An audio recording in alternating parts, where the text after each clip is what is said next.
I feel like you're just triggering me now. Oh, I'm sorry. I'm sorry. Do you need to take a few No, deep I've breaths? forgotten how terrible the book was. It's really awful.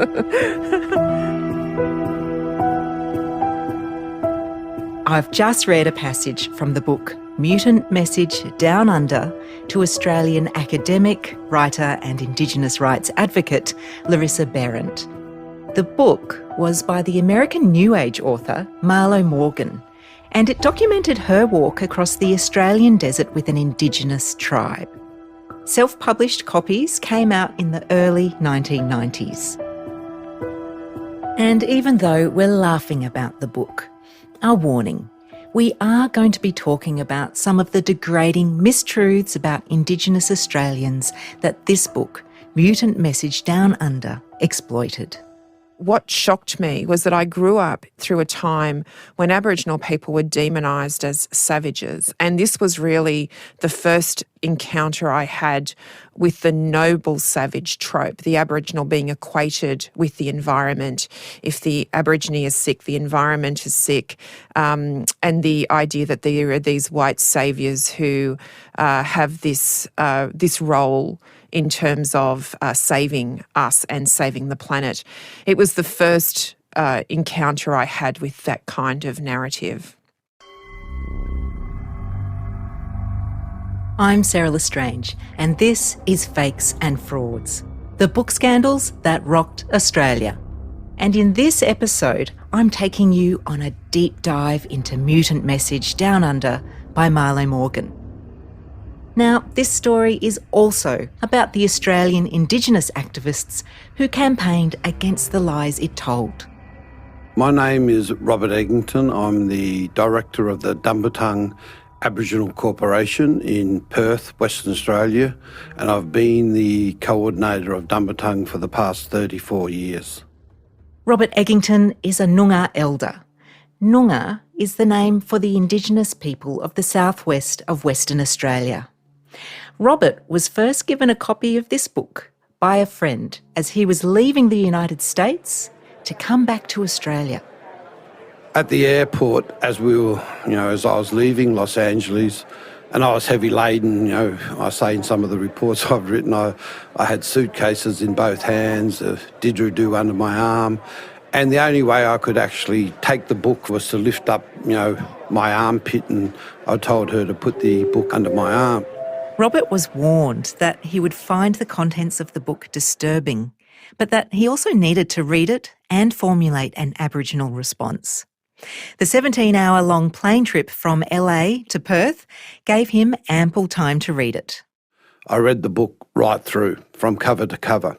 And my first reaction to the book was, it sort of made me feel, firstly, a psychological reaction and how absurd the book was, but also a bit of a physical reaction. I just didn't feel good about it. So anyway, again, as time went by, I read it a second time on the plane, so I was very familiar with it by the time I got back to Perth.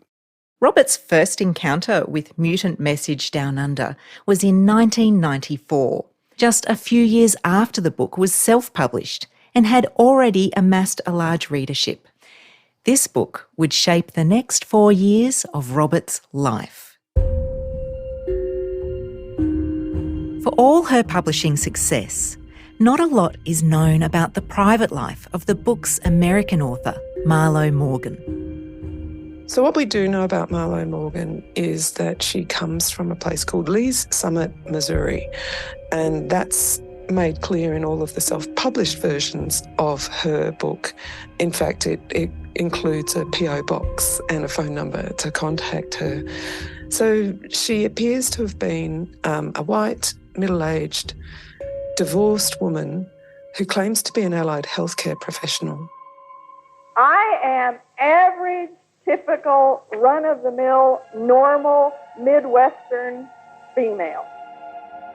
That's how much we know about her. That's university professor Kath Ellis. Back in the 90s, this is the decade that Marlo Morgan's book came out, Kath was teaching the Cultural Studies course Australian Studies at the University of New South Wales in Sydney to first-year students. This included lots of international students and quite a few from the United States. So it struck me as unusual that so many Americans had come across this book and read it. So I started looking into it. And that's when I started to realise that there was more going on here than at first sight. In 1985, Marlo Morgan visited Australia to work in a Brisbane pharmacy for 4 months. The way that we know about that is because there was a newspaper interview with the manager of the pharmacy in a Kansas City newspaper. And this man, Leon Brosnan, said that he knew she wasn't kidnapped before she worked for me. And after she worked for me, she went to Sydney and then went home to America. There wouldn't have been 4 months to go walkabout. Wait, kidnapped? Yes, Morgan claimed she was kidnapped and forced to go walkabout.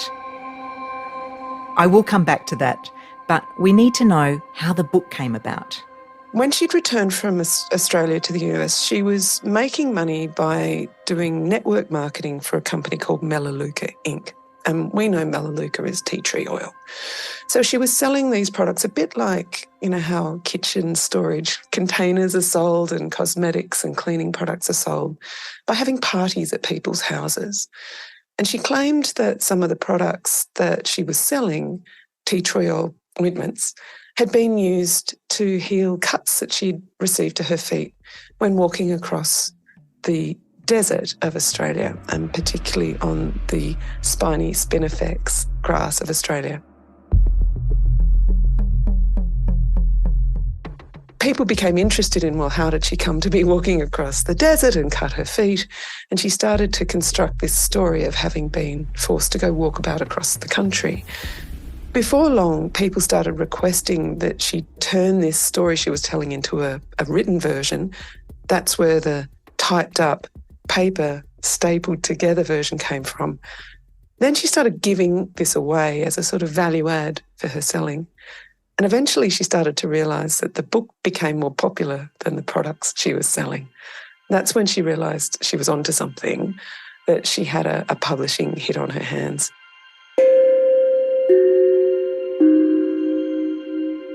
So, in the book, Mutant Message Down Under, Morgan recounts being summoned to Central Australia, where she's kidnapped by an Indigenous tribe called the Real People. They are supposedly untouched by Western society. Then she's forced on a 4-month journey across the desert with no shoes and little protection from the harsh climate. And along the way, she is initiated into the secret wisdom of the Real People. Her reactions, beliefs and values were tested as well. And at the end of the ordeal, she is entrusted to spread the message of the Real People and agrees to carry forward all that she's learned about their way of life. To top it off, she gives the Indigenous characters in the book names like Regal Black Swan Elder, Storyteller, Toolmaker, Secret Keeper, Sewing Master, Bearer of Happiness. And it goes on. And it really coincided with the emergence of the New Age publishing movement, which was happening in the 1980s and 90s. The original version was called Walkabout Woman Messenger for a Vanishing Tribe. Kath Ellis says Mutant Message was heavily influenced by another New Age book called Voices of the First Day, Awakening in the Aboriginal Dreamtime. It was by a white American New Age writer called Robert Lawler and was published in 1991. According to Kath, it is equally guilty of peddling mistruths and appropriating Indigenous knowledge. In the opening chapters of Voice of the First Day, Robert Lawler kind of has a half-baked mashup between Darwinism and Indigenous culture. Kath believes Robert Lawler's book is where Marlo Morgan encountered the idea of mutation and mutants. He develops this kind of half-baked idea about mutation, and particularly about the relative mutations that are found in the genes of Aboriginal people in Australia relative to other human populations in the world. It's really odd and strange, but it's clear that it's from this that she gets the idea of mutation and the idea of mutants. So, Messenger for a Vanishing Tribe became Mutant Message Down Under. Who are these mutants? In Morgan's book, the mutants are all non-Indigenous people, and the mutant messenger of the title is Marlo Morgan. With the passing of this tribe, it's her role to spread their message and way of life, and that's what she's doing by writing the book.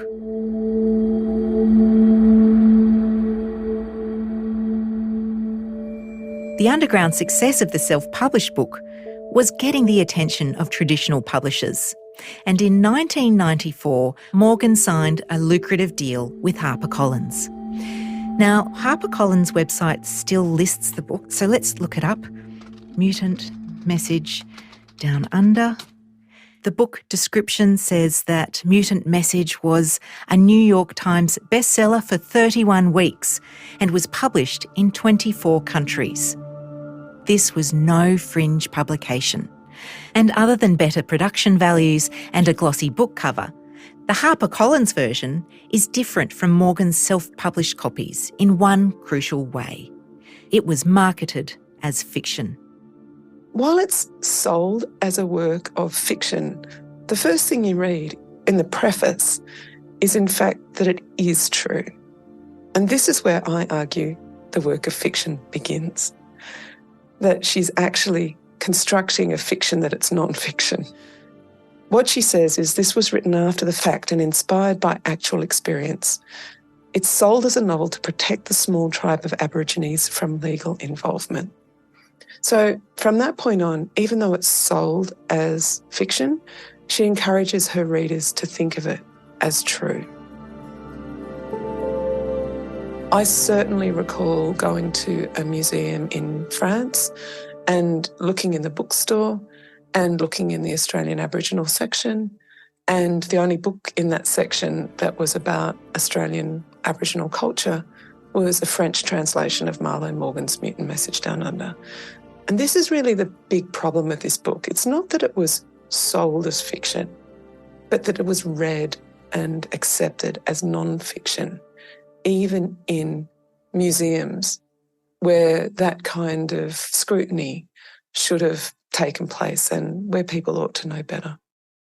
I can't believe people thought this was real. That's Larissa Behrendt, who we heard from earlier. I'm Distinguished Professor at the University of Technology, Sydney, and host of Speaking Out on ABC Radio. Larissa started writing about her concerns with the book in 1994. Which coincided with my going overseas to study in the United States. So not only had an opportunity to see what the damage was here in Australia, but to see how the misinformation was being spread through America. Larissa tells me it was so popular that it influenced what its readers believed about Indigenous Australian cultures. Even when I was in the States, I had people asking me when they found out I was an Aboriginal person if I understood telepathy. It's a strange thing to ask someone, but in Mutant Message Down Under, the real people communicate telepathically. At least that's one of the outlandish claims Marlo Morgan makes in the book.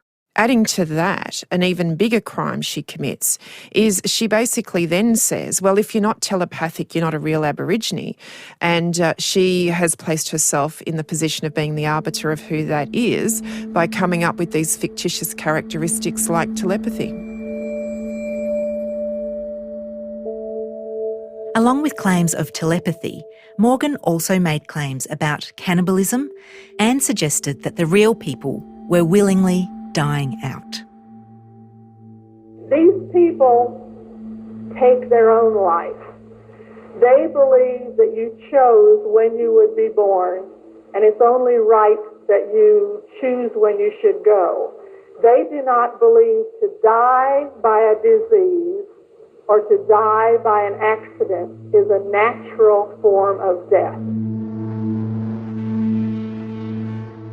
If anyone ever has the misfortune of reading this book, and I hope by talking about it we're not encouraging people to do it, she does really place Aboriginal people as children, which means we don't have agency. We aren't self-determining. We don't exercise sovereignty. We almost accept our fate and we leave it to a white person to go and spread this message. So from those points of view, you can see that we get elevated as this noble savage that lives with nature. And the more that modern civilization is at odds with nature, the more we just fade into the mist. Larissa Behrendt, who wrote about these connections in her fascinating book, Finding Eliza, Power and Colonial Storytelling. So, by now, Marlo Morgan's book, Mutant Message Down Under, is becoming well known. It's available in Paris museum shops and is being read by young American undergraduates studying in Australia.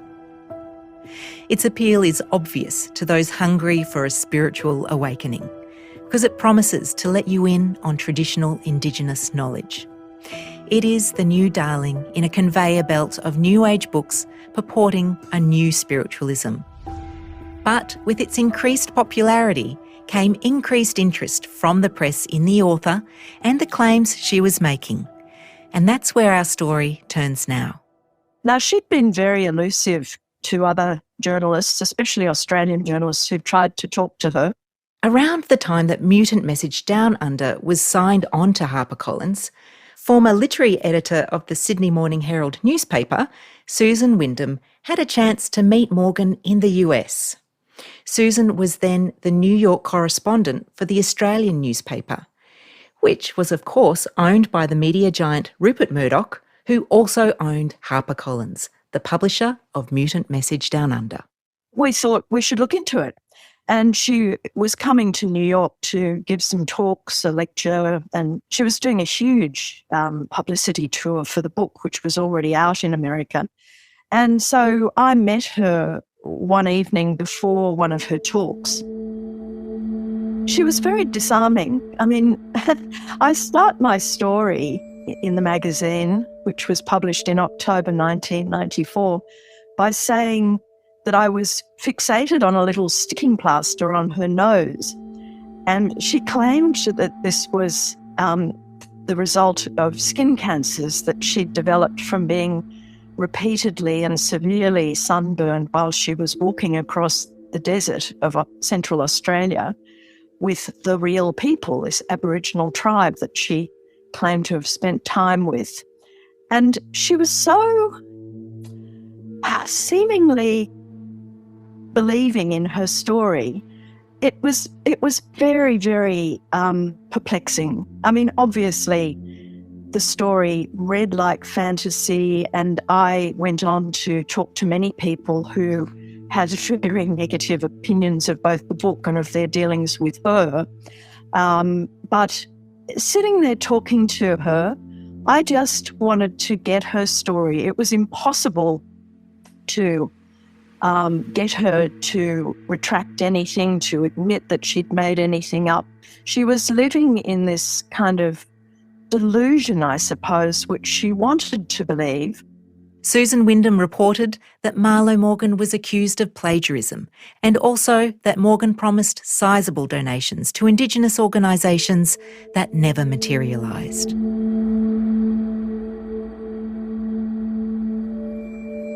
They came up to me with a cardboard that was piled with rocks, stones, like you would go out to any stream of water and just pick up a bunch of little rocks and pile them up. And they came up to me, and the interpreter, whose name was Uta, said to me, choose a rock, but choose it wisely, because it has the power to save your life. And I got goosebumps. And I looked at this pile of rocks, and nothing glowed. I mean, those suckers all looked alike. I looked at this pile of rocks. I knew I had to choose one. Nothing looked special to me. I did what you would have done. I faked it. I studied those rocks, and then I picked up one, and I went like this, and I held it up, and they just broke out in grins. They all just smiled, and I went, wow, I got the right rock!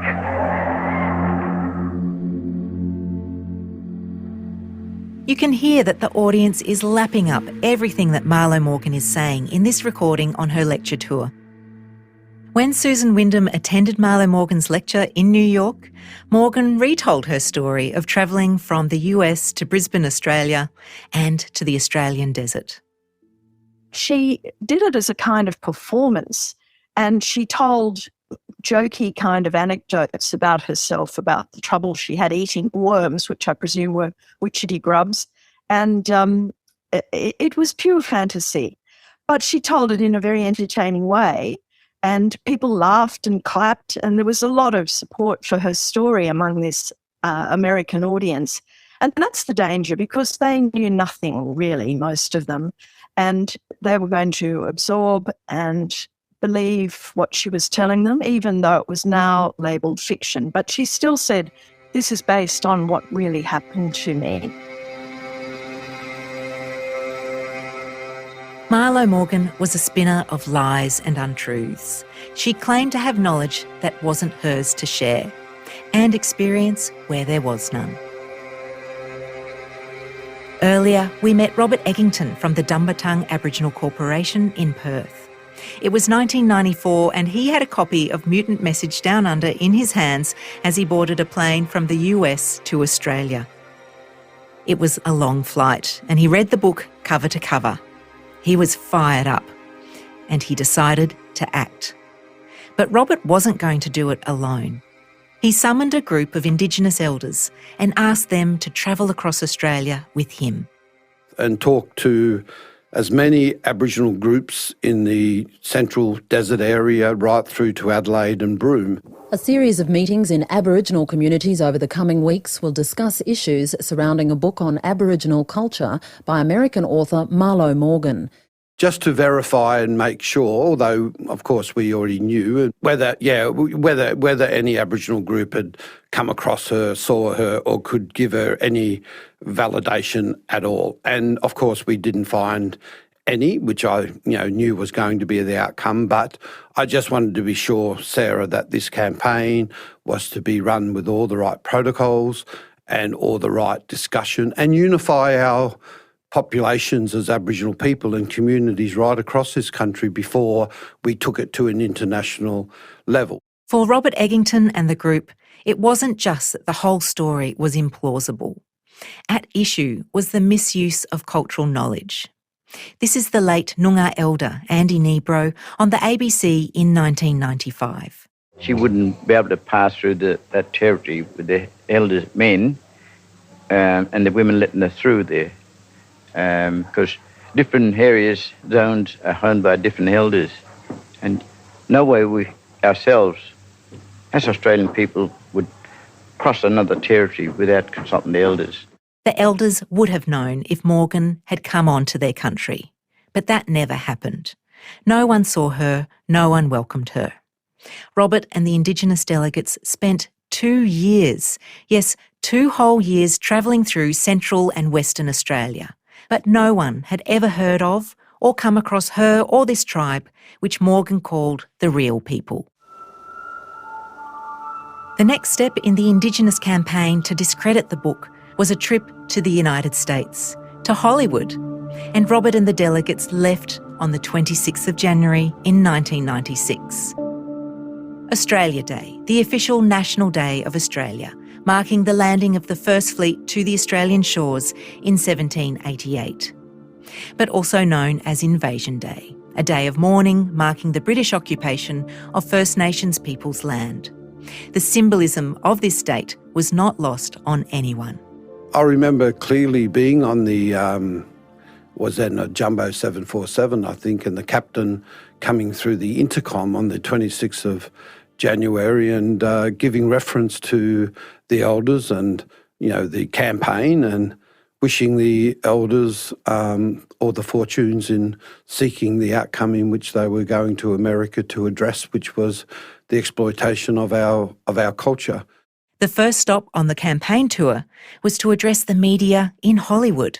The press conference, it was surprising because there was a phone call through the day before from a man called Steven Seagal, the actor, and I was unaware of him, Sarah. I said, who's he well, have you ever heard of Under Siege and movies like that? I said, no. No, I don't have time. He said, no, listen. He said, he's a very well-known actor. You should speak to him. And I did.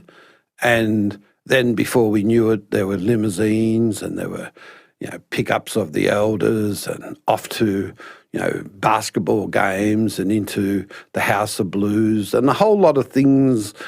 In a lot of ways it was an uninvited interest, Sarah. But he did arrange a phone call with myself and the elders at the Warner Brothers studios in Burbank. This is one of the more bizarre elements in the Elders' campaign to discredit Morgan's book. The Russian-American actor Steven Seagal became involved and brokered a phone call with Marlo Morgan, who was in New York. Robert was led to believe that Marlo Morgan was preparing to confess and apologise for her wrongdoings, for making up her account of spending time with First Nations peoples in Australia. And this was reported on ABC News at the time. SBS Radio's Pam Garcia is one of the few reporters to track Miss Morgan down. Speaking to Miss Morgan before she talked with the Australian delegation, this is what the controversial New York-based author had to say. I'm terribly sorry, and my sincere apologies to any Australian Aboriginal person if I have offended them in any way. I said to Marlo Morgan, my first words were, I'm Robert Eggington, I'm from Dumbarton, and I remember her response just like it was yesterday. And we're talking over 3.5 decades ago. She said, I know exactly who you are, Mr. Eggington, and why you're here in the United States of America. So I spelled out what we, wanted and required within that apology, and then each individual elder spoke to her personally. She had said to us that she was going to issue the next day a fully comprehensive apology to the nations of Aboriginal Australia in terms of what she's done and the damage in which she's done to our culture and, right of our own expression of our stories and our cultural ownership. Robert Eggington and his team were thrilled. They were going to get what they asked for after speaking to Morgan for the very first time. But when the apology came, it came just in the form of that she had apologised for using sacred and secret women's business and descriptors of that in the book, and not that the walkabout that she claims that she had with the tribe of Aboriginal people called the Real People. And her apology was really a misrepresentation of what that apology should have been. So not a full and unreserved apology, not a retraction, not an acknowledgement of fabrication. This was not what the delegation had travelled to the other side of the world for. Everyone was deflated. Although one of the positive impacts of the campaign against the book was that a mooted Hollywood adaptation never went ahead. So that was sort of, an outcome.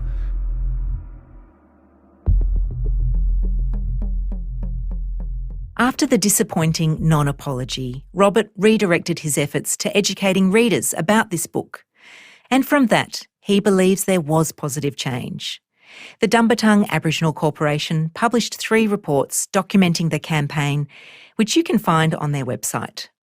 Robert was proud of the campaign and what it achieved, raising awareness around cultural ownership and intellectual property rights. This was one of the first times, if not the very first time, that Aboriginal people had got so unified behind a campaign, and that went worldwide and had a massive impact through media. A lot of Australians don't realise it appeared on the front pages of, Dutch and Italian newspapers and French newspapers, and also the BBC, because it gained a massive momentum, and Dumbarton had a major impact on that. Robert Eggington campaigned solidly against Mutant Message Down Under for 4 years, from 1994 to 1998. But by 1998, it was time to refocus his attention and move on from the campaign against the book. Dumbarton put right what was wrong, and I think morally the victory was far greater, and the fact that we survived that, than it was to legally have the book taken off the public shelves. It was up to people to make their conscious decision at who they were going to believe. A middle-aged, middle-class, white American who claims to have travelled the breadth of this country with the tribe and learnt all the secret nature and then to become the leader of that tribe, and or Aboriginal people ourselves about our own culture. Although cultural appropriation lives on and charlatans still peddle their snake oil, Larissa Behrendt says it's hard to imagine a mainstream book of this type being published today. I think now most of the publishers, particularly in Australia, if there is Indigenous material, ask the question, particularly if the author is not Indigenous, why is this person writing this book and are they the right person to write it? I think there's a lot more questioning about the First Nations voice and who gets to tell First Nations stories. And when people do write manuscripts that have Indigenous content, most publishers would ensure that a First Nations person was asked to do what's called a cultural read to make sure it's not offensive. I think there's a lot more awareness now. Thankfully, today there are many more books by Australian Indigenous writers than there were in the 1990s. I mean, at the time that Marlo Morgan wrote her book, New Age publishing was quite a boon to people who could crack that market. It was a very niche market. But in Australia, many Australians were not interested at all in reading First Nations fiction, hearing First Nations stories or understanding First Nations culture. And I don't think that's true today. I think there is a much broader interest in our stories, in First Nations voice. And we have, a range of amazing writers from Tony Birch, Melissa Lukashenko, Anita Heiss, Alison Whittaker, that an audience can go to find an authentic First Nations experience and understand an authentic lens on First Nations culture. And of course, Larissa Behrendt is part of that movement of Indigenous writers too. To cleanse my reading palette after Mutant Message, I picked up the non-fiction book Songlines, The Power and Promise by Margot Neal and Lynn Kelly that explores Aboriginal ways of knowing.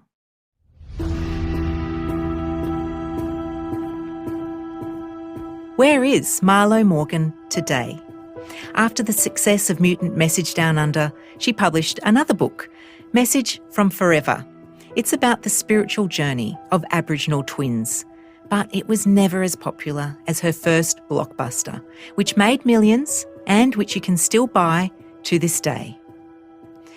Morgan is in her mid-80s now, and I wasn't able to get in touch with her for this series. I did message her on the social media platform LinkedIn, but there was no response, and her last activity on the page was 2 years ago. Her profile says she was using the time during the pandemic to learn new languages and to write her next masterpiece. In this scandal, there was no great gotcha moment of a fake being revealed. Instead, there was a dedicated campaign by a committed group of Indigenous people to raise awareness about cultural appropriation and misrepresentation. But in the next episode of Fakes and Frauds, The Heat Rises, I'll introduce you to the story around Helen Demidenko and her book, The Hand That Signed the Paper. And the gotcha moment was explosive. It might be the biggest literary scandal of them all. This series is produced and presented by me, Sarah Lestrange. Thanks to the sound engineer Ariel Gross and executive producer Rhiannon Brown.